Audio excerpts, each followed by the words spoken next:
નમસ્કાર, હું છું પૂજાની સાથ અને ગુજરાતની વાતમાં આપનું સ્વાગત છે. શરૂઆત મુખ્ય વિશેષ સમાચારો પર. તોડકાંડ, સેક્સ કાંડ અને તપાસ કાંડમાં ખાખી થઈ બદનામ. બેંક એકાઉન્ટ કાંડથી કોઈ શહેર જિલ્લા બાકાત નથી. જાણો સમગ્ર મામલો છે શું. અમેરિકા જવા નીકળેલા 9 લોકોનો 1 વર્ષ પછી પણ પતો નથી. 1 વર્ષ પહેલા અમેરિકા જવા નીકળ્યા હતા. શું છે મામલો, જાણો વિસ્તારથી.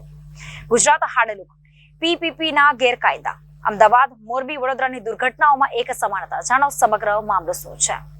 નકલી કાંડ મુદ્દે વિધાનસભામાં કોંગ્રેસના ધારાસભ્યોએ હંગામો કરતા ગૃહમાંથી સસ્પેન્ડ કરાયા. જાણો મુદ્દો શું છે. ગુજરાતમાં એજ્યુકેશનલ લોનનું પ્રમાણ ડબલ થઈ ગયું. યુએસ, કેનેડા સૌથી ફેવરેટ. શું છે સમગ્ર મામલો, જાણો વિસ્તારથી.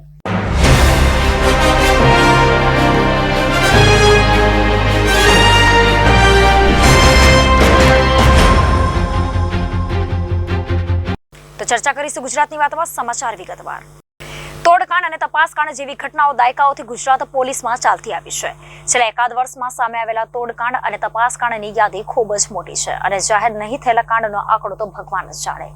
એકાદ વર્ષથી ગુજરાત પોલીસ પર પનોતી બેઠી હોય તેવું લાગી રહ્યું છે. કચ્છના સોપારી તોડકાંડમાં range IG J R. Mothaliya, Mehsana urban બેંકના ડિરેક્ટર કિરીટ પટેલ આપઘાત કેસમાં પૂર્વ મેજિસ્ટ્રેટ તેમજ તાત્કાલિન એસપી અચલ ત્યાગીની શંકાસ્પદ ભૂમિકા અને સિનિયર અધિકારીના આશીર્વાદથી સર્જાયેલો પીઆઈ તરલ ભટ્ટનો બેંક એકાઉન્ટ તોડકાંડ હાલમાં પણ ચર્ચામાં છે. ગીર સોમનાથ પોલીસમાં મહિલા બુટલેગરે પોલીસ પર કરેલા સેક્સ હપ્તાકાંડના આરોપોએ ગુજરાત પોલીસને મોઢું બતાવવા જેવી રાખી નથી. જૂનાગઢ પોલીસ અને ભાવનગર પોલીસ જેવા બેંક એકાઉન્ટ કાંડ છેલ્લા એક દશકામાં ખૂબ ફૂલ્યા ફલ્યા છે. ગુજરાત પોલીસને શરૂઆતમાં જીએસટી ચોરીના કેસોની તપાસ કરવાનો મોકો મળ્યો હતો. ત્યારથી આ એકાઉન્ટ કાંડ ધમધમી રહ્યો છે. જીએસટી અને ક્રેડિટ સટ્ટા બેટિંગના કેસોમાં એક સામાન્યતા છે અને તે છે ભાડાના બેંક એકાઉન્ટ અને તેમાં થતા કરોડો અજબો રૂપિયાની હેરફેર. સ્થાનિક પોલીસ સ્ટેશનથી લઈને સીઆઈડી ક્રાઇમ સુધી આ બેંક એકાઉન્ટ કાંડ સર્જાઈ રહ્યો છે. સીઆરપીસી 102 હેઠળ બેંક એકાઉન્ટ સ્થગિત કરવાની અને તેને કાર્યરત કરવાની આખી રમતમાં તપાસ અધિકારી અદાલતને જાણ કરવાની પ્રક્રિયાને બાકાત રાખી ચાવી પોતાના ખિસ્સામાં જ રાખી તોડનો ધંધો ચલાવે છે. આમાં સાયબર ક્રાઇમ સેલ, EOW અને DCB, LCB મોખરે છે. ભ્રષ્ટાચારને કાબૂમાં રાખવા માટે ગુજરાત સરકારમાં એક અલાયદો વિભાગ છે. લાંચ રિશ્વત દળ ACBમાં હાલ સફાઈ ચાલી રહી છે અને સરકાર તેમાં કેટલો રસ લે છે તે પણ મહત્વનું છે. છેલ્લા 5 વર્ષમાં ગુજરાત ACB ખાનગી ચર્ચાઓમાં અનેક વખત આવી ચૂકી છે. ગુજરાત ACBમાં ભ્રષ્ટાચારના અનેક કેસોમાં તપાસ કાંડ સર્જાઈ ચૂક્યા છે. કેટલાક સિનિયર IPS અધિકારીઓ તપાસ કાંડમાં મોટા લાભ મેળવી નિવૃત્ત પણ થઈ ગયા છે, તો કોઈ પણ હાલમાં પણ યથાવત છે. 5 વર્ષ અગાઉ RTIના દાયરામાંથી ગુજરાત ACBને બહાર લાવવામાં આવ્યું હતું અને ત્યારથી તપાસ કાંડ શરૂ થયો છે. ગુજરાત પોલીસમાં અનેક વિભાગો અને બ્રાન્ચ છે, જેમાં ACB, CID crime, crime branch, cyber crime cell અને આર્થિક ગુના નિવારણ શાખા EOWમાં અરજીના નામે આજે પણ તોડકાંડ ચાલી રહ્યા છે. વર્ષે દહાડે બિન સત્તાવાર રીતે આ બ્રાન્ચોમાં આક્ષેપિતોને ડરાવી ધમકાવીને ભ્રષ્ટ અધિકારી કર્મચારીઓ કરોડો રૂપિયાનો તોડ કરે છે. આ ઉપરાંત શહેર જિલ્લા કક્ષા અને જમીન વિવાદના કેસો માટે બનેલી SIT પણ તેમાંથી બાકાત નથી. છેલ્લા 5 વર્ષમાં સાયબર ક્રાઇમના કેસોમાં કૂદકે ને ભૂસકે વધારો થઈ રહ્યો છે અને તેનો ગેરલાભ ભ્રષ્ટાચારી અધિકારીઓ બેફામપણે ઉઠાવી રહ્યા છે. અરજીના નામે લાખો રૂપિયા આક્ષેપિતો સામે ખંખેરી રહ્યા છે. રાજ્યના મોટાભાગના જિલ્લા શહેરોમાં તોડપાણીની પ્રથા યથાવત છે. સિનિયર IPS અધિકારીઓના આશીર્વાદ વિના આ તમામ તોડકાંડ સંભવ નથી. ગુજરાત પોલીસમાં ચાલતા તોડકાંડ અને તપાસ કાંડથી ગાંધીનગર પોલીસ ભવનમાં બેસતા IPS અધિકારીઓ બેખબર નથી. છેલ્લા એકાદ વર્ષમાં આવી અનેક ફરિયાદો અરજી પોલીસ ભવન, ACB અને મંત્રી સુધી પહોંચી છે. તોડકાંડમાં સિનિયર IPS અધિકારીઓની દેખાતી સંડોવણી સામે આવતા છતાં PI, PSI અને પોલીસ કર્મચારીઓ સામે કાર્યવાહી કરવામાં આવે છે. મોટા મગરમચ્છો સામે કાર્યવાહી કરવામાં સિનિયર IPS અધિકારીઓ પાછી પાની કરી ભ્રષ્ટાચાર અને ગેરરીતિને બળ આપે છે. બીજી તરફ ગુજરાત સરકાર પણ ભ્રષ્ટાચારને મુદ્દો ગણતી નથી અને હોય તો તેમ જવાબદારોને ખુલ્લેઆમ છાવરે છે. અમેરિકા જવા નીકળેલા 9 લોકો ગુમ થવાના ચકચારી કેસમાં હજુ પણ ગુમ થયેલા 9 લોકોની કોઈ જ ભાળ મળી નથી. આ મામલે ગુજરાત હાઈકોર્ટમાં થઈ રહેલી સુનાવણી દરમિયાન હાઈકોર્ટે સંબંધિત તપાસ એજન્સીઓને પણ હજુ પણ તપાસ કરવા માટે વધુ સમય આપ્યો છે. 1 વર્ષ પછી પણ કેન્દ્ર સરકારના વિવિધ વિભાગો ગુમ થયેલા આ 9 લોકોને શોધવામાં નિષ્ફળ ગયા છે. ગત જાન્યુઆરીમાં 2023માં ઉત્તર ગુજરાતના 8 અને ખેડાનો એક વ્યક્તિ મળીને કુલ 9 જણા અમેરિકા જવા નીકળ્યા હતા. સૂત્રએ કહ્યું કે આ 9 જણા એજન્ટ મહેન્દ્ર પટેલ મારફતે અમેરિકા જવા નીકળ્યા હતા. મહેન્દ્ર પટેલ પાણીની લાઇનથી લોકોને અમેરિકા પહોંચાડી રહ્યો હતો અને અત્યાર સુધી તેણે 50થી વધુ લોકોને અમેરિકા પહોંચાડ્યા હોવાની આશંકા પણ છે. અમેરિકા જવા નીકળેલા આ 9 જણાને અમદાવાદથી મુંબઈ લઈ કેરેબિયન આઇલેન્ડ અને માર્ટિનિકા પહોંચાડ્યા હોવાની શંકા છે. જો કે રસ્તામાં જ આ તમામ લોકો ગુમ થવાની શંકા છે. એજન્ટે આ તમામ લોકો પાસેથી અમેરિકા મોકલવાના નામે 20 લાખ પડાવ્યા હોવાનો આરોપ પણ છે. જો કે હજુ પણ 1 વર્ષ પછી પણ ગુમ થયેલા આ તમામ 9 લોકોની ભાળ મળી શકી નથી. સમગ્ર મામલે આજે ગુજરાત હાઈકોર્ટમાં સુનાવણી યોજવા જઈ રહી છે, જેમાં હાઈકોર્ટે સંબંધિત એજન્સીઓને તપાસ માટે વધુ સમય આપ્યો છે. હાઈકોર્ટે 1 વર્ષ પછીનો સ્ટેટસ રિપોર્ટ રજૂ કરવા હુકમ કરેલો છે. જો કે કેન્દ્ર સરકારના વિવિધ વિભાગો ગુમ લોકોને શોધવામાં હજુ પણ નિષ્ફળ રહ્યા છે. 4 ફેબ્રુઆરી 2023ના રોજ અમેરિકા જવા નીકળેલા લોકોની તેમના પરિવારજનો સાથે વાત થઈ હતી. આ મામલે ડોમિનિકન રિપબ્લિક, ડોમિનિકા સહિતના દેશો અને ટાપુઓ પર તપાસ કરાઈ રહી છે. સમગ્ર મામલાની આગામી મહિને વધુ સુનાવણી હાથ ધરાશે. અમેરિકા જવાની લાલચ અને ઘેલછા ધરાવનારા યુવકો કોઈ પણ ભોગે અમેરિકા જવા ઈચ્છુક હોય છે, ત્યારે આ કિસ્સો તેમના માટે લાલબત્તી સમાન છે.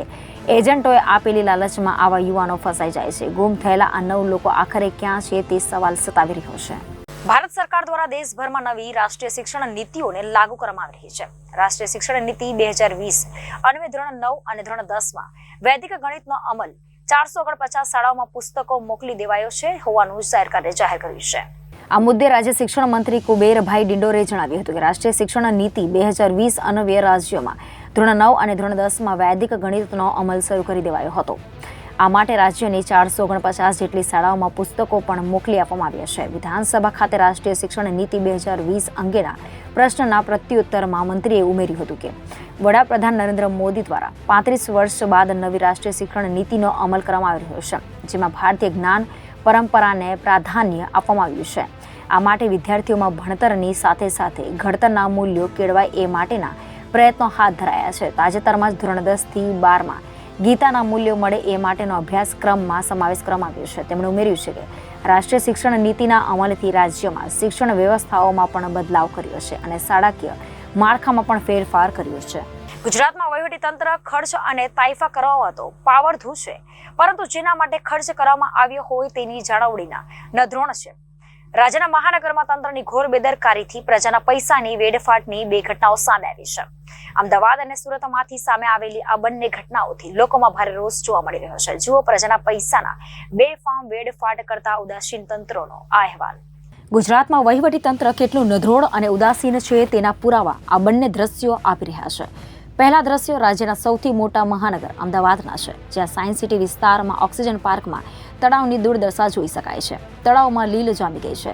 તળાવમાંથી અસહનીય દુર્ગંધ આવી રહી છે. તો બીજા દ્રશ્ય સુરતના છે, જ્યાં કોર્પોરેશને લાખોના ખર્ચે તાપી નદીમાંથી જળકુંભી કાઢવાનું મશીન વસાવ્યું હતું, પરંતુ તંત્રની બેદરકારીના કારણે આ મશીન હાલ ખંડેર બની ગયું છે.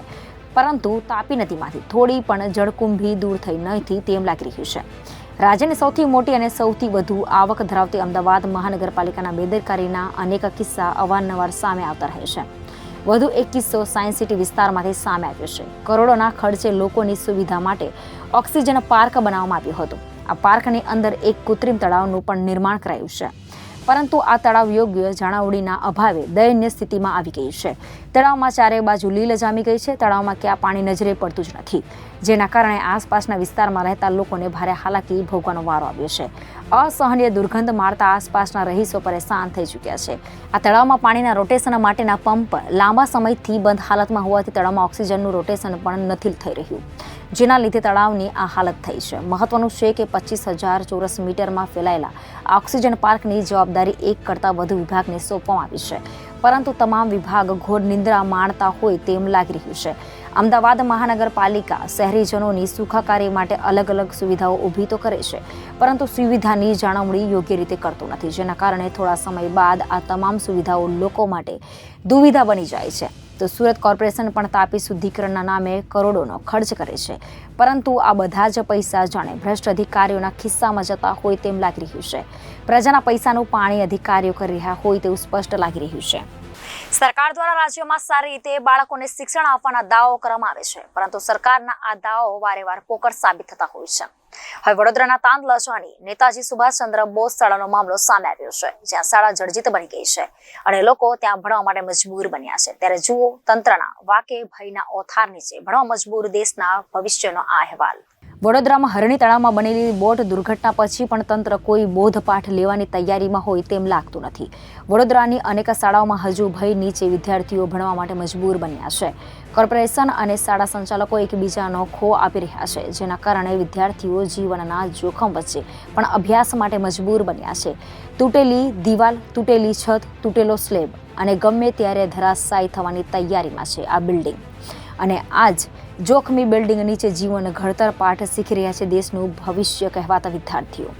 આ જર્જરિત બિલ્ડિંગ નીચે વિદ્યાર્થીઓ ડરી રહ્યા છે, સતત ભયમાં રહે છે, પરંતુ તંત્ર અને સૌથી વિકસિત કહેવાતી 156ના પાવરવાળી મજબૂત સરકારને આ બિલ્ડિંગને નવું બનાવવામાં જાણે જરા પણ રસ નથી. સરકાર અને તંત્ર કોઈ મોટી દુર્ઘટનાની રાહ જોઈ રહ્યું છે. વડોદરાના તાંદલજામાં આવેલી નેતાજી સુભાષચંદ્ર બોઝ સ્કૂલને 20 દિવસો પહેલા જ કોર્પોરેશનને માત્ર નોટિસ આપીને સંતોષ માની લીધો છે. કોર્પોરેશને આ બિલ્ડિંગનો ઉપયોગ ન કરવા માટે નોટિસ ચિપકાવી દીધી હતી, પરંતુ બિલ્ડિંગ ખાલી કરવાથી વિદ્યાર્થીઓના શિક્ષણ કાર્યનું શું થશે તેની જરા પણ ચિંતા નથી. શૈક્ષણિક કાર્ય ન બગડે તે માટે કોઈ જ વૈકલ્પિક વ્યવસ્થા કરવામાં આવી નથી. તેથી જ ભયના ઓથાર નીચે પણ વિદ્યાર્થીઓ શિક્ષણ કાર્ય લેવા માટે મજબૂર બન્યા છે. કોર્પોરેશને નોટિસ આપી છે, પરંતુ શિક્ષણ કાર્ય ચાલુ છે. આ મામલે શાળાના આચાર્યને પૂછ્યું તો તેમણે કહ્યું કે જો શાળા બંધ કરી દઈએ તો શૈક્ષણિક કાર્યનું શું થાય? શિક્ષણનો ભોગે આખી શાળા તો બંધ ન કરી શકાય. તો ઉદાસીન તંત્ર સામે વિપક્ષ પણ સવાલ કરી રહ્યું છે. કોંગ્રેસના નેતાઓએ સવાલ ઉઠાવ્યો હતો કે શું વડોદરા કોર્પોરેશન વધુ એક મોટી દુર્ઘટનાની રાહ જોઈ રહ્યું છે? કોર્પોરેશન બિલ્ડિંગ ખાલી કરવાનું કહી રહ્યું છે તો શાળાના આચાર્ય શૈક્ષણિક કાર્ય બગડશે તેવું કારણ આગળ ધરે બિલ્ડિંગ ખાલી કરવા તૈયાર નથી. આ બંને વચ્ચે શાળાના બાળકો ભય વચ્ચે ભણવા માટે મજબૂર છે.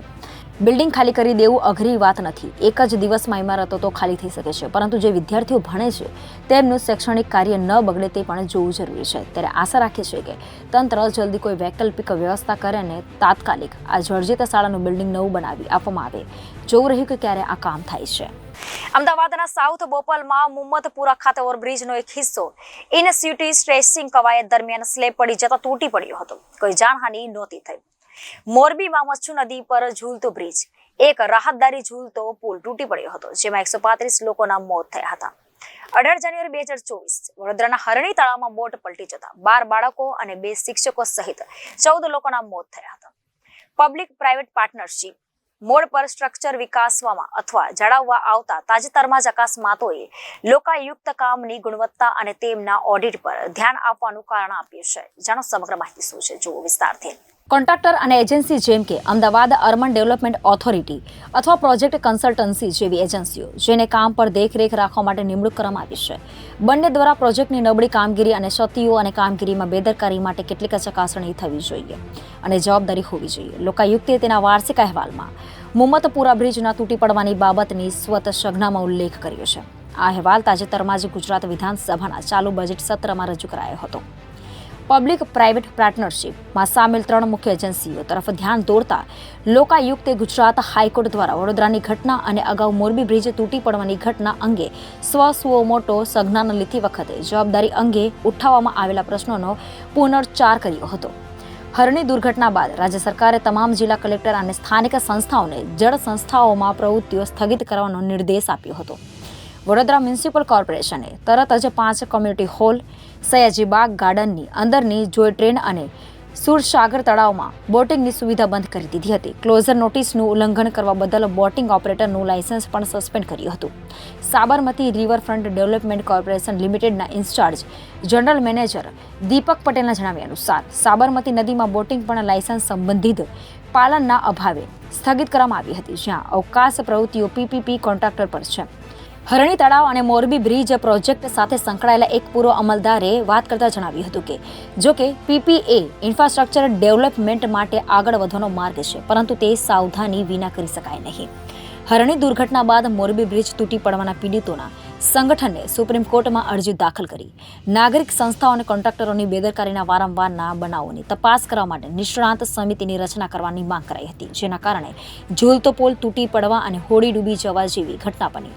અરજદારે હાઇલાઇટ કર્યું હતું, અકસ્માતોની એક સામાન્ય પેટર્ન છે જ્યાં સ્થાનિક સંસ્થાઓ પર્યાપ્ત નિયંત્રણ અને દેખરેખ રાખ્યા વિના જાહેર સુવિધાઓ જેવા કે તળાવો, પુલો વગેરેનું સમારકામ, જાળવણી અને સંચાલન ખાનગી કોન્ટ્રાક્ટરને સોંપી દે છે.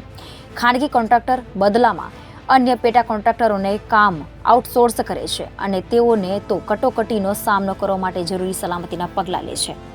જ્યારે વડોદરા મ્યુનિસિપલ કોર્પોરેશને 2015માં મોટનાથ હરણી તળાવ પુનઃ વિકાસ પ્રોજેક્ટ માટે ટેન્ડર બહાર પાડ્યું હતું, ત્યારે મેસર્સ કોટિયા પ્રોજેક્ટ એક નાસ્તા ઉત્પાદકે બોલી લગાવી અને તેને ગેરલાયક ઠરાવવામાં આવ્યું હતું, કારણ કે તેને લેઝર ઇન્ફ્રાસ્ટ્રક્ચર પ્રોજેક્ટમાં કોઈ અનુભવ ન હતો, તેનું ટર્નઓવર શૂન્ય હતું અને તેણે કોઈ કર જમા કરાવ્યું ન હતું. જો કે 2017માં વડોદરા મ્યુનિસિપલ કોર્પોરેશને પૂર્વ નગર નિયોજક ગોપાલદાસ શાહની માલિકીની કંપની સાથે સંયુક્ત સાહસમાં પ્રવેશ કર્યા પછી નાગરિક સંસ્થાએ તે જ પેઢીને કોન્ટ્રાક્ટર આપ્યો હતો, જે હવે આ કેસમાં ધરપકડ કરાયેલા 20 લોકોમાંથી એક છે. કારણ કે કરાર હેઠળ ડેવલપરને 30 વર્ષ સુધી આ પરિસરના સંચાલન અને જાળવણી માટે જવાબદાર બનાવ્યું હતું. લેક ફ્રન્ટનું નિર્માણ કરતી વખતે પ્રોજેક્ટ મામલે વડોદરા મ્યુનિસિપલ કોર્પોરેશનના ટેન્ડર દસ્તાવેજમાં જાણીતા લેન્ડસ્કેપ આર્કિટેક્ટ માઇકલ હફને તેમના 1984ના પુસ્તક સિટીઝ એન્ડ નેચરલ પ્રોસેસીસમાંથી ટાંકવામાં આવ્યા હતા. જાહેર ખાનગી વિકાસનું સંતુલન એક આદર્શ દ્રશ્ય છે. વડોદરા મ્યુનિસિપલ કોર્પોરેશને જુલાઈ 2017માં મેમર્સ કોટિયા પ્રોજેક્ટ સાથે પેડલ બોટિંગને મંજૂરી આપતા MOU પર હસ્તાક્ષર કર્યા હતા. ડેવલપરે મોટરાઇઝ્ડ બોટ તૈનાત કરતા પહેલા લાઇફ ગાર્ડ્સ અને બોયઝ અને દોરડાઓ સહિત અન્ય સુરક્ષા સાધનોના ઉપકરણોની અવગણના કરી ઉલ્લંઘન કર્યું હતું. વડોદરા મ્યુનિસિપલના વિરોધ પક્ષ નેતા કોંગ્રેસના અમીર રાવતે, જેમણે 2016માં પ્રોજેક્ટ સામે તકેદારી તપાસની માંગ કરી હતી, તેમણે જણાવ્યું હતું કે PPP મોડલ પર તળાવ વિકાસવાનું કામ જનરલ બોર્ડ દ્વારા ફેબ્રુઆરી 2016 અને 14 ફેબ્રુઆરી મંજૂર કરવામાં આવ્યું હતું. 76 કાઉન્સિલરોએ તેની વિરુદ્ધમાં મત આપ્યો અને સૂચન કર્યું હતું કે તેનો વિકાસ મ્યુનિસિપલ કોર્પોરેશન દ્વારા થવો જોઈએ.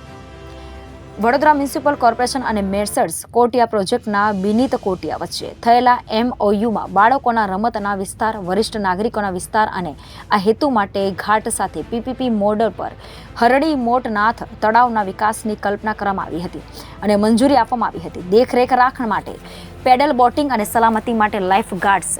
વડોદરા મ્યુનિસિપલ કમિશનર દિલીપ રાણાએ જણાવ્યું હતું કે ફર્મે જરૂરી આવકવેરા દસ્તાવેજો જોડ્યા ન હતા. વાસ્તવમાં બંને પેઢીઓને ગેરલાયક ઠેરવવામાં આવી હતી અને ફરીથી ટેન્ડર કરવામાં આવ્યા હતા. બીજા રાઉન્ડમાં કોટિયા પ્રોજેક્ટ અન્ય પેઢી સાથે સંયુક્ત સાહસના ભાગરૂપે પાછા ફર્યા અને જરૂરી દસ્તાવેજો સબમિટ કર્યા, જેવી લાયક ઠર્યું અને તેને કોન્ટ્રાક્ટર આપવામાં આવ્યો હતો. તળાવના કાયાકલ્પના બદલામાં કોટિયાને તેની પરિઘ પર 5686 ચોરસ મીટરના 3 પ્લોટ મળ્યા, જેની કિંમત આશરે 17 કરોડ છે, જે 30 વર્ષમાં માટે ₹1 ભાડા પર છે. કંપનીને 5 વર્ષ માટે વડોદરા મ્યુનિસિપલ કોર્પોરેશન પાસેથી કર મુક્તિ અને પ્રોજેક્ટ માટે પણ પૂરતા પ્રમાણપત્ર મેળવવા પર 450 ચોરસ મીટર જગ્યા પર જાહેરાત કરવાનો અધિકાર પણ મળ્યો હતો. બોટ પલટી જવાના કેસમાં સ્પેશિયલ ઇન્વેસ્ટિગેશન ટીમે શોધી કાઢ્યું છે કે ગાર્ડ અને લાઇફ જેકેટની ગેરહાજરી ન્યૂ સનરાઇઝ સ્કૂલના 12 બાળકો અને 2 શિક્ષકો માટે જીવ લેવણ સાબિત થઈ છે. 15 ફેબ્રુઆરીના રોજ જ્યારે પોલીસે આ ઘટનાના રિકન્સ્ટ્રક્શન માટે એક બોટમાંથી દિવસના વજનને અનુરૂપ રેતીની થેલીઓ મૂકીને પરીક્ષણ હાથ ધર્યું હતું, ત્યારે હોડી ડૂબી ગઈ.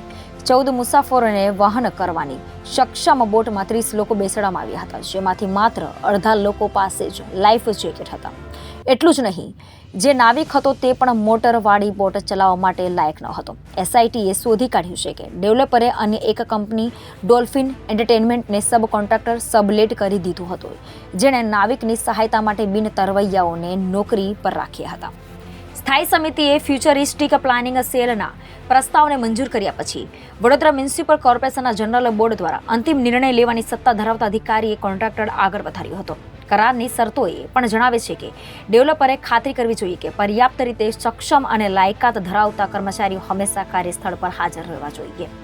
જ્યારે MOU પર હસ્તાક્ષર કરવામાં આવ્યો છે ત્યારે ફ્યુચરિસ્ટિક પ્લાનિંગ સેલનો પ્રભારી ન હતો. હરણી પોલીસ સ્ટેશનમાં મેસર્સ કોટિયા પ્રોજેક્ટ સામે નોંધાયેલી FIRમાં ફરિયાદ કરનાર ફ્યુચરિસ્ટિક પ્લાનિંગ સેલના એક્ઝિક્યુટિવ એન્જિનિયર રાજેશ ચૌહાણ એ વાત કરતા જણાવ્યું હતું કે નિરીક્ષણની જવાબદારી ઝોન ઓફિસની હતી. આ દરમિયાન 14 ફેબ્રુઆરી વડોદરા મ્યુનિસિપલ જનરલ બોર્ડની બેઠકમાં વોર્ડ 15ના ભાજપના કાઉન્સિલર આશિષ જોશીએ વિરોધ કર્યો હતો, જ્યાં મોટાભાગના મૃતક પીડિતો રહેતા હતા. કોર્પોરેટર મ્યુનિસિપલ કમિશનર દિલીપ રાણાને સંબંધિત વિભાગની જવાબદારી નક્કી કરવા માંગ કરી છે. મ્યુનિસિપલ કમિશનરે SITને એક પત્ર સુપરત કર્યો છે, જેમાં જણાવ્યું છે કે ફ્યુચરિસ્ટિક પ્લાનિંગ સેલે નવેમ્બર 2022માં હરણી તળાવ વિસ્તારનું છેલ્લે નિરીક્ષણ કર્યું હતું. જોકે SIT બોટના પ્રમાણપત્ર અને અન્ય તકનીકી તપાસ સાથે સંબંધિત દસ્તાવેજોની રાહ જોઈ રહી છે. 30 ઓક્ટોબર 2022ના રોજ 261 મીટર લાંબા 135 વર્ષ જૂના ઝૂલતા બ્રિજ પર 350 લોકો હાજર હતા. જ્યારે દિવાળીની ઉજવણી દરમિયાન પુલને ફરીથી ખોલવામાં આવ્યો હતો, ત્યારે ભીડને 3000થી વધુ ટિકિટો વેચવામાં આવી હતી. થોડા જ સમયમાં કેબલ તૂટવાના કારણે બ્રિજ તૂટી પડ્યો અને 135 લોકોના મોત થયા. આ ઘટના બાદ રાજ્ય સરકારે મોરબી નગરપાલિકાને હટાવી દીધી હતી, જેણે 7 માર્ચ 2022થી 15 વર્ષ માટે બ્રિજનું વ્યાપક સંચાલન ઘડિયાળ બનાવતી કંપની ઓરેવા ગ્રુપની અજંતા મેન્યુફેક્ચરિંગ પ્રાઇવેટ લિમિટેડને સોંપ્યું હતું. મોરબી નગરપાલિકા દ્વારા અજંતા મેન્યુફેક્ચરિંગ પ્રાઇવેટ લિમિટેડ સાથે ઝૂલતા બ્રિજના મેનેજમેન્ટ જેમ કે O&M, સફાઈ, જાળવણી, પેમેન્ટ, કલેક્શન, સ્ટાફ વગેરે માટે કરાર કરવામાં આવ્યો હતો, જેમાં મુલાકાતીઓ પાસેથી વસૂલવામાં આવતી ફીની પણ વિગતો પણ હતી. મેમોરેન્ડમાં જણાવવામાં આવ્યું હતું કે AMPL 135 વર્ષ જૂના કેબલ સ્ટેન્ડ બ્રિજને પોતાના ખર્ચે રિપેર કરશે. ઓરેવા ગ્રુપ ઝૂલતા બ્રિજનું યોગ્ય રીતે નવીનીકરણ કરશે અને પછી તેને લોકો માટે ખુલ્લો મૂકશે. આ કરાર પર હસ્તાક્ષર થયાની તારીખથી 8 થી 12 મહિનો સમય લાગ્યો હતો તેવું દસ્તાવેજમાં જણાવાયું હતું. જો કે MOUમાં ક્યાંય સ્પષ્ટ અથવા ગર્ભિત રીતે એવું જણાવવામાં આવ્યું ન હતું કે સમારકામ પછી AMPLને 1.25 મીટર પહોળા અને 261.80 મીટર લાંબા પુલનું લોડ પરીક્ષણ અને માળખીય સ્થિરતા પરીક્ષણ હાથ ધરવાનું રહેશે. તમને જણાવી દઈએ કે 1887માં આ બ્રિજ બાંધવામાં આવ્યો હતો. સસ્પેન્શન બ્રિજ ભરી મુલાકાતીઓ માટે ખુલ્લો મૂકવામાં આવ્યો હતો. તે પહેલા તેના ફિટનેસ સર્ટિફિકેટની કોઈ પણ જરૂરિયાત વિશે પણ તેમાં વાત કરવામાં આવી ન હતી. આ સિવાય તે એક સમયે બ્રિજ ડેક પર કેટલા મુલાકાતીઓની મંજૂર સંખ્યા પર ઉચ્ચ મર્યાદાનો ઉલ્લેખ પણ કરતું નથી. તેના બદલે કરારની કલમ 7 જણાવે છે કે MOU અમલમાં આવ્યા પછી ન તો મોરબી નગરપાલિકા કે અન્ય કોઈ સરકારી વિભાગ બ્રિજ સંબંધિત તમામ વહીવટી કાર્યોમાં કોઈ દખલ કરશે નહીં. એગ્રીમેન્ટના ઓપરેશનલ સમયગાળા દરમિયાન ઝૂલતા બ્રિજને આભારી આવક અને ખર્ચ અજંતા મેન્યુફેક્ચર પ્રાઇવેટ લિમિટેડને આપવામાં આવશે અને તમામ વહીવટી બાબતો જેમ કે સ્ટાફની નિમણૂક, સફાઈ, ટિકિટ બુકિંગ, જાળવણી, સંગ્રહ, ખાતાઓ, ખર્ચ વગેરે અજંતા મેન્યુફેક્ચરિંગ પ્રાઇવેટ લિમિટેડની જવાબદારી રહેશે અને કોઈ પણ સરકારી, બિન સરકારી, નગરપાલિકા, કોર્પોરેશન અથવા અન્ય કોઈ પણ એજન્સીના આ બાબતોમાં દખલ કરશે નહીં, એમ મોરબી નગરપાલિકાના તાત્કાલિન ચીફ ઓફિસર સંદીપસિંહ ઝાલા દ્વારા હસ્તાક્ષર કરાયેલા કરારમાં જણાવાયું હતું. ઝાલાને નોકરીમાંથી સસ્પેન્ડ કરવામાં આવ્યા છે. કરારમાં ઓરેવાને કરારના સમયગાળા દરમિયાન વ્યાપારી પ્રવૃત્તિ અને બ્રાન્ડિંગ કરવાની પણ મંજૂરી આપી હતી. ઓરેવા ગ્રુપ પાસે 2008થી સસ્પેન્ડ બ્રિજનો કબજો હતો, જ્યારે મોરબી નગરપાલિકા દ્વારા અધિકૃત મોરબી જિલ્લા કલેક્ટરે AMPL સાથે MOU કર્યો હતો અને જાળવણી હેતુઓ માટે 9 વર્ષ માટે બ્રિજનો કબજો ખાનગી પેઢીને સોંપ્યો હતો. સુરક્ષા, વ્યવસ્થાપન, ફીની વસૂલાત અને સ્ટાફની તૈનાતી, જેથી કરીને બ્રિજનો ઉપયોગ લોકો કરી શકે. પુલની દુર્ઘટનાની તપાસ માટે રાજ્ય સરકાર દ્વારા નિયુક્ત કરાયેલા SITના અહેવાલની રૂપરેખા આપે છે. મોરબી પાલિકાના અધિકારી કહે છે કે નાની શહેરી સ્થાનિક સંસ્થા હોવાના કારણે મોરબી નગરપાલિકા પાસે આવા જૂના પુલની જાળવણી માટે કોઈ સાધન ન હતા. આ બ્રિજને વારંવાર સમારકામની જરૂર પડતી હતી, પરંતુ ઐતિહાસિક પુલે મોરબી શહેરનું મુખ્ય આકર્ષણ અને આગવી ઓળખ હતી અને આમ મોરબીના રહેવાસીઓ અને બહારથી આવતા મુલાકાતીઓ માટે તે સુલભ હોવું જરૂરી પણ હતું. આવા સંજોગોમાં નગરપાલિકાએ ઝૂલતા બ્રિજની કામગીરી અને જાળવણી ખાનગી સંસ્થાને સોંપવાનો નિર્ણય લીધો હતો. અમદાવાદ મ્યુનિસિપલ કોર્પોરેશનના સિટી એન્જિનિયર ઇન્ચાર્જ હરપાલસિંહ ઝાલાએ જણાવ્યું હતું કે PPP કરારના મુદ્દામાં નાગરિક સંસ્થા સ્વાયત્તતા ભોગવે છે. તેમણે કહ્યું કે આ માટે તેઓએ રાજ્યના શહેરી વિકાસ વિભાગનો સંપર્ક કરવાની જરૂર નથી. અમે આ કરારોના મુદ્દામાં કાયદાકીય સહાયતા માટે બાહ્ય સલાહકારોની સલાહ લેવી જોઈએ. અમે સામાન્ય રીતે કરારો અને ટેન્ડરોમાંથી UDD દ્વારા નિર્દેશિત ફરજિયાત આગ, સલામતી અથવા આપત્તિ સંબંધિત તપાસનો સમાવેશ કરીએ છીએ. ખાનગી પક્ષો દ્વારા બાંધવામાં આવેલા સંચાલિત અથવા જાળવવામાં આવતા જાહેર પ્રોજેક્ટમાં નાગરિક સંસ્થાઓની જવાબદારી નક્કી કરવા અંગે ઝાલા કહે છે કે ત્યાં કોઈ સતત દેખરેખ નથી હોતી, કારણ કે આનાથી સેટઅપ ખર્ચ તેમજ માનવ શક્તિની જરૂરિયાતમાં વધારો કરશે. જોકે સામાયિક સંબંધિત કલમો કરારના નિયમો અને શરતોમાં આવા ઇન્ફ્રાસ્ટ્રક્ચરનું નિરીક્ષણ સામેલ હોઈ શકે છે. નાગરિક સંસ્થાઓ અથવા સ્થાનિક વહીવટી સંસ્થાઓની દેનદારી અથવા જવાબદારી કેસ ટુ કેસ આધારે ડિફોલ્ટના પ્રકાર પર આધાર રાખીને જોઈએ. ઝાલાએ જણાવ્યું હતું કે જ્યારે અમે પીપી ધોરણે પ્રોજેક્ટ આપીએ છીએ ત્યારે અમે માનીએ છીએ કે કરાર અથવા ટેન્ડરમાં નિર્ધારિત શરતોનું પાલન કરવામાં આવી રહ્યું છે, જ્યાં ખાનગી પક્ષ તેની જવાબદારી નિભાવશે. તેમણે કહ્યું કે જો કોઈ અકસ્માત અથવા ઘટના બને છે તો તે જોવામાં આવશે કે શું નિરીક્ષણ અથવા તપાસ હાથ ધરતા નાગરિક સંસ્થાના અધિકારીઓ તરફથી કોઈ બેદરકારી કે ક્ષતિ થઈ હતી. હાયર એજ્યુકેશન માટે વિદેશ જવું એ ગુજરાતમાં બહુ સામાન્ય બાબત બની ગઈ છે. એજ્યુકેશન લોનની વધતી ડિમાન્ડ પરથી આ વાત સાબિત થઈ છે. ગુજરાતમાંથી વિદેશમાં એજ્યુકેશન માટે લોનની અરજીમાં 95% વધારો થયો છે, જ્યારે લોન તરીકે ફાળવેલી રકમમાં 110% ઉછાળો આવ્યો છે. આ સંખ્યા હજુ વધી શકે તેમ છે. ગુજરાતમાંથી ઉચ્ચ અભ્યાસ માટે વિદેશ જતા સ્ટુડન્ટની સંખ્યા સતત વધી રહી છે. વિદેશમાં ભણવા માટે બહુ મોટો ખર્ચ આવતો હોવાથી લોકો મોટા ભાગે એજ્યુકેશન લોન પર આધાર રાખે છે. ગુજરાતની બેંકોએ આપેલા આંકડા પ્રમાણે ત્રીજા ક્વાર્ટરમાં ગુજરાતમાં એજ્યુકેશન લોનનું પ્રમાણ લગભગ ડબલ કરતાં પણ વધી ગયું છે. ગુજરાતના વિદ્યાર્થીઓ વિદેશ ભણવા જાય ત્યારે મોટા ભાગે અમેરિકા અને કેનેડાને સૌથી વધુ પસંદ કરે છે. આ ઉપરાંત ન્યૂઝીલેન્ડ, યુકે, સિંગાપોર, ઓસ્ટ્રેલિયા માટે પણ સારી એવી ડિમાન્ડ છે. સ્ટેટ લેવલ બેન્કર્સ કમિટી ગુજરાતના આંકડા પ્રમાણે વિદેશમાં એજ્યુકેશન માટે થયેલી અરજીઓમાં 95%નો વધારો આવ્યો છે. આ ઉપરાંત એજ્યુકેશન લોનના ડિસ્ટર્બન્સમાં ત્રીજા ક્વાર્ટરમાં 110%નો વધારો થયો છે. વિદેશમાં ભણવા જતા સ્ટુડન્ટ માટે અગાઉ કરતાં સ્થિતિ થોડી વધુ સરળ છે. ફોરેન એજ્યુકેશન માટે નવા વિકલ્પો ખુલ્યા હોવાથી વિઝાનું પ્રોસેસિંગ ઝડપથી થાય છે.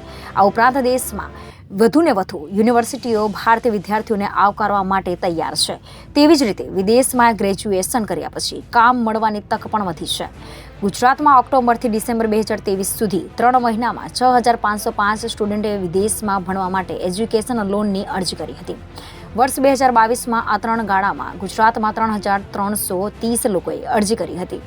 એટલે કે એક વર્ષમાં જ એજ્યુકેશન લોન માટેની અરજીઓ પણ લગભગ બમણી થઈ ગઈ છે. લોન તરીકે મંજૂર કરાયેલી રકમ પણ 283 કરોડથી વધીને 595 કરોડ થઈ ગઈ છે. બેન્કિંગ અધિકારીઓએ જણાવ્યું હતું કે ગ્રેજ્યુએટ અને પોસ્ટ ગ્રેજ્યુએટ કોર્સ માટે વધુને વધુ સ્ટુડન્ટ ફોરેન જવા માંગતા હોવાથી લોનના ડિસબર્સમાં વધારો થયો છે. તેમણે કહ્યું કે બેન્કો પણ હવે પોતાની એજ્યુકેશન લોનનું સારી રીતે માર્કેટિંગ કરી રહી છે, જેથી લોન પ્રોડક્ટનું સારું એવું વેચાણ થાય છે. અમેરિકા, યુકે, કેનેડા અને ઓસ્ટ્રેલિયા પહેલેથી ભારતીયો માટે મનપસંદ દેશોમાં સામેલ હતા. હવે હાયર એજ્યુકેશન માટે સિંગાપોર, જર્મની, ન્યૂઝીલેન્ડ અને નેધરલેન્ડનો પણ સમાવેશ થઈ રહ્યો છે. અગાઉ મોટા ભાગે મેડિસિન અથવા એન્જિનિયરિંગના કોર્સમાં સ્ટુડન્ટને રસ હતો. હવે તેઓ સાયકોલોજી, હ્યુમેનિટીઝ, માસ કોમ્યુનિકેશન અને પબ્લિક પોલિસી ભણવા માટે પણ વિદેશી યુનિવર્સિટીમાં જવાનું પસંદ કરી રહ્યા છે. તાજેતરમાં કેનેડા ગયેલા એક સ્ટુડન્ટે કહ્યું હતું કે સાયબર સિક્યોરિટીનો અભ્યાસ કરવા ગયો હતો, જેના માટે 18 લાખની એજ્યુકેશનની લોન લીધી છે. તમારો સ્કોર સારો હોય અને બધા ડોક્યુમેન્ટ વ્યવસ્થિત હોય તો એજ્યુકેશન લોન લેવી પહેલાં કરતાં ઘણી સરળ છે. બેંક અધિકારીઓએ જણાવ્યું હતું કે ઘણા સ્ટુડન્ટ માત્ર વિદેશમાં હાયર એજ્યુકેશનની ડિગ્રી માટે નથી જતા, તેઓ ત્યાં સેટલ થવાની યોજના પણ ધરાવતા હોય છે. રાજ્યમાં નકલી કચેરી, નકલી ઘી બનાવટી બાબતો માટે ગૃહોમાં હોબાળો થયો હતો. વિપક્ષના ધારાસભ્યોએ વેલમાં ધસી આવ્યા હતા. કોંગ્રેસના ધારાસભ્યોએ સૂત્રોચ્ચાર કરી હોબાળો કરતા સ્પીકરે ધારાસભ્યોને સસ્પેન્ડ કરી દીધા છે. આ પછી અધ્યક્ષના સસ્પેન્શનના હુકમને રદ કરવા વિપક્ષે માંગણી કરી હતી.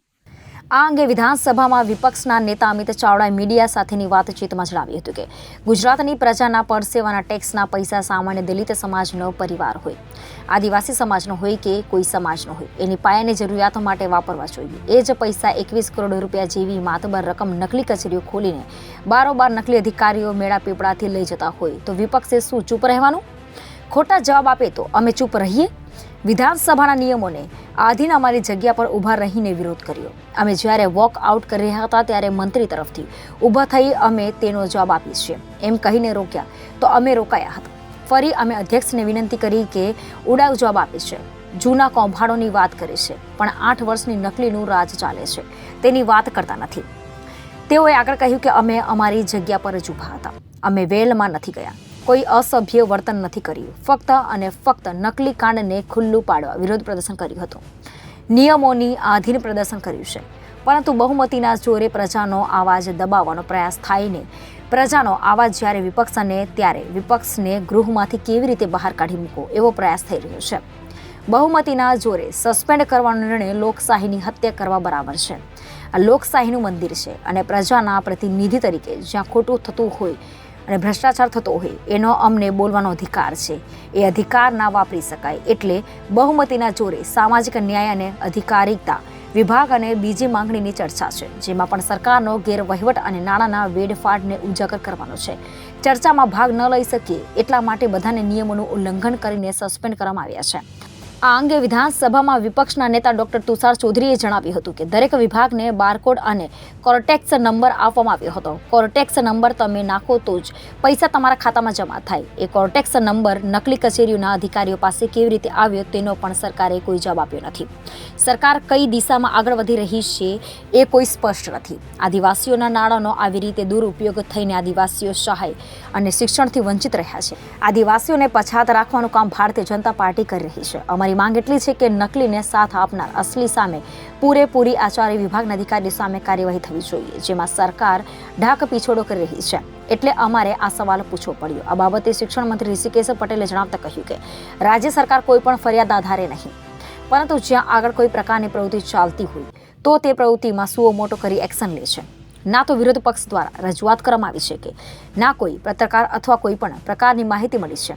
કાર્યવાહી કરી હોય એવું નથી, પરંતુ સરકારના ધ્યાનમાં આવતા તરત જ આ પ્રકારની કોઈ પ્રવૃત્તિ થતી હોય અને તેના પર સરકારે સુઓ મોટો લઈ પગલાં લીધા છે. ત્યારે ગૃહની અંદર સારી રીતે પ્રશ્નોના જવાબની ચર્ચા થતી હતી, પરંતુ ક્યાંક ને ક્યાંક એમને આખા સત્ર દરમિયાન વોકઆઉટ કરવું, નિવેદનો આપવો એ તક નહોતી મળી.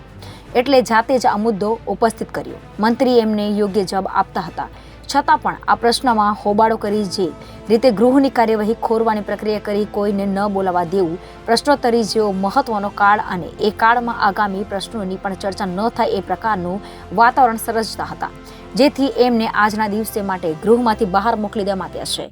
અને મારી દ્રષ્ટિએ આ યોગ્ય છે. વધુમાં જણાવતા કહ્યું હતું કે આદિજાતિ વિભાગની તમામ યોજનાઓ પ્રયોજના અધિકારીઓના તાબા હેઠળ ચાલતી હોય છે. એટલે આદિજાતિ વિભાગ માટેની ખાસ કોઈ પણ પ્રકારની એવી ઘટના ન હતી, પરંતુ ઇરિગેશનમાં અથવા તો એ પ્રકારે પાણીને લાગતા કેટલાક પ્રોજેક્ટમાં આપણે કોઈ મંજૂરીઓ આપીએ છીએ અને આ કામ થતા હોય છે. એટલા માટે આદિજાતિ વિભાગના અન્ય બીજા કામ જેમ કે ઇરિગેશન અને પાણી પુરવઠાના કામ હોય છે. આમ એ કામો આદિજાતિ વિભાગ હેઠળ ન હોવાથી એમને એક પણ કામ નથી એવો જવાબ આપ્યો હતો. આગળ જણાવ્યું હતું કે આ સમગ્ર નકલી કચેરીઓના ઘટસ્ફોટમાં જે પણ લોકો સંડોવાયા છે એમાં એક નિવૃત્ત આઈએસ અધિકારી હોય કે ચાલુ કર્મચારી હોય, જે ચાર્જશીટ આપણે રજૂ કરીએ છીએ એમાં તમામને આપણે સમાવી લીધા છે. ખૂબ ગંભીર પ્રકારની કલમો દ્વારા અને આ પ્રકારની પ્રવૃત્તિઓ જે ઇસમો કરતા હોય એ ઇસમો વિરુદ્ધ ખૂબ જ સારી રીતે ચાર્જશીટ આપણે રજૂ કરીએ છીએ. ચોક્કસ આમાં રાજ્ય સરકાર દ્વારા જે ચાર્જશીટ કરવામાં આવી છે એમાં તમામ ઇસમો કે જેમાં સરકારની સાથે જોડાયેલા હોય, મૂળભૂત સરકારી અધિકારી હોય કે એ સિવાયના પણ કોઈ લોકો સામેલ હોય એ તમામની સામે કાર્યવાહી કરે. અમદાવાદનું કાલુપુર રેલવે સ્ટેશન દેશનું સૌથી વ્યસ્ત રેલવે સ્ટેશન છે. ત્યારે મુસાફરોની સલામતી, ચોરીના બનાવોને કાબૂમાં લેવા માટે રેલવે પોલીસ દ્વારા કામગીરી કરવામાં આવે છે. પરંતુ રોજ 2 લાખથી વધુ મુસાફરોની સામે રેલવે પોલીસ પાસે માત્ર 100 પોલીસ કર્મચારીનો સ્ટાફ હોવાથી ગુનાખોરી કાબૂમાં રાખવામાંથી માંડીને ગુનાખોરીનો ભેદ ઉકેલવા પોલીસને ધારી સફળતા મળતી નથી. તો બીજી તરફ ટ્રેનમાંથી મોબાઈલ ચોરીના બનાવો છેલ્લા ઘણા મહિનાથી ચિંતાજનકમાં વધારો થયો છે. અમદાવાદના કાલુપુર રેલવે સ્ટેશન પર પ્રતિદિન 2 લાખથી વધુ મુસાફરોની અવરજવર રહે છે, જેના કારણે આ સ્ટેશન દેશના અતિ વ્યસ્ત રેલવે સ્ટેશનો પૈકી એક રેલવે સ્ટેશન ગણાય છે. આ સાથે કાલુપુર રેલવે સ્ટેશન પર મોબાઈલ, પર્સ અને સામાનની ચોરી કરતી અનેક ગેંગ સક્રિય છે. છેલ્લા ઘણા મહિનાઓથી આ ગેંગ દ્વારા ચોરી અને સ્નેચિંગના બનાવોમાં વધારો જોવા મળ્યો છે. આ અંગે ખુદ રેલવે પોલીસના ઉચ્ચ અધિકારી સ્વીકારે છે. રેલવે પોલીસ પાસે માત્ર 200 પોલીસ કર્મચારીઓનો સ્ટાફ છે. આમ 2000 મુસાફરો સામે એક જ પોલીસ કર્મચારી છે, જે જરૂરિયાત કરતાં પણ ખૂબ જ ઓછા છે. પરિણામે મોબાઈલ, પર્સ અને સામાનની ચોરીના બનાવોને કાબૂમાં રાખવા અને ગુનાઓનો ભેદ ઉકેલવામાં પૂરતી સફળતા મળતી નથી. બીજી સૌથી મહત્વની બાબત તો એ પણ સામે આવી છે કે ચોરી, લૂંટ અને તફડચીના નોંધવામાં આવતા કુલ ગુનાઓ પૈકીના 70થી 80% ગુનાઓ રાતના 12 વાગ્યાથી સવારે 6 વાગ્યા સુધી બને છે, જેની સામે રાતના સમય પૂરતો પોલીસ સ્ટાફ ફાળવી શકાતો નથી. આ સાથે મોબાઈલ ચોરીના બનાવો સૌથી વધારે હોવાથી 5 પોલીસ કર્મચારીઓની ટીમને ટેકનિકલ સર્વેલન્સ અને હ્યુમન સર્વેલન્સના આધારે મોબાઈલ ચોરીના ગુનાના ભેદ ઉકેલવાની કામગીરી સોંપવામાં આવી છે.